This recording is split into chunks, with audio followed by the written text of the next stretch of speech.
keep doing this. It's too dangerous. I know, but I can't let you go. The city was cold that night, but she felt it colder than the air. A homeless woman, barely 25, wrapped in tattered blankets, huddled against the brick wall of an abandoned alley. Her name was Mara, and she had seen more nights like this than she could count, nights of hunger, fear, and loneliness that gnawed at her soul. She had learned not to trust anyone, to hide her pain, to disappear when eyes lingered too long.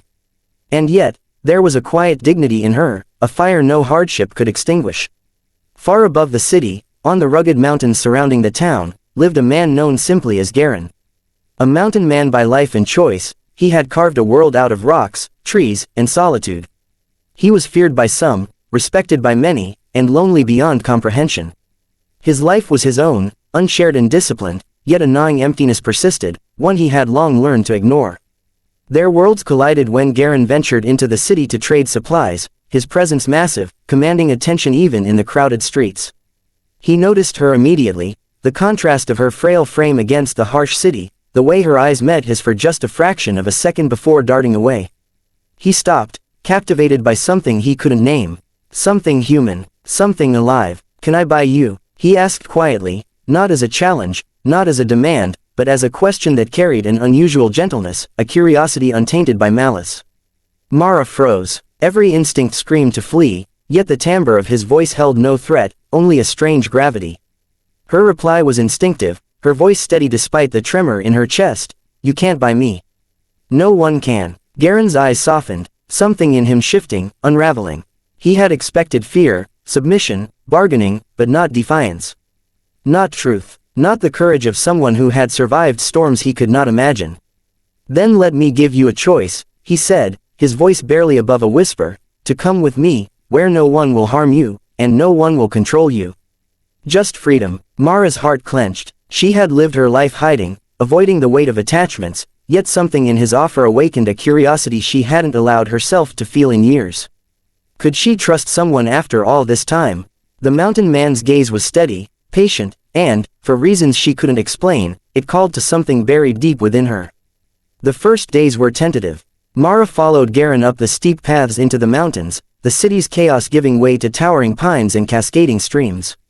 Her steps were careful, her eyes cautious, yet the landscape offered a strange comfort. Garen never pushed her, never demanded. He shared his world silently, points to the wildflowers, instructions to collect water safely, the gentle teaching of survival and care. Slowly, Mara realized trust could exist, not as a luxury, but as a lifeline. Nights were spent around the fire, its glow painting their faces in warm shades.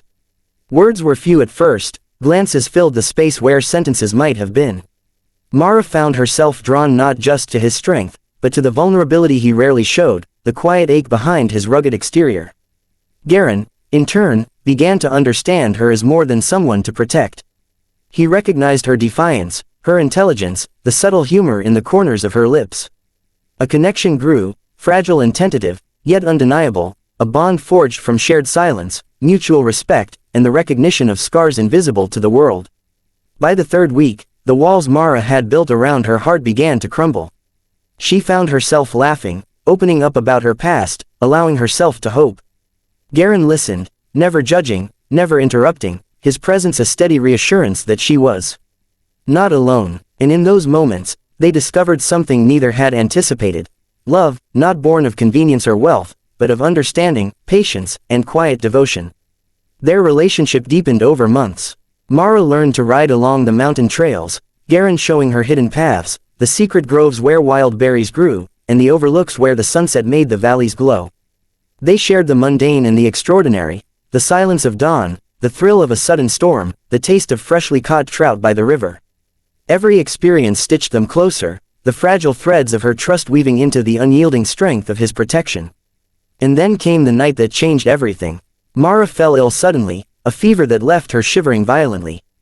Garen held her close, whispering reassurances, refusing to leave her side even for a moment. As the fire burned low and the mountain wind howled outside, he realized how deep his feelings ran, how powerless he felt to protect her from even the smallest suffering. When she murmured, "I'm scared," he tightened his embrace, heart breaking with the enormity of the emotions he had long kept buried. "I'll never let anything happen to you," He promised, and for the first time, Mara allowed herself to fully rely on another human being, to lean without fear.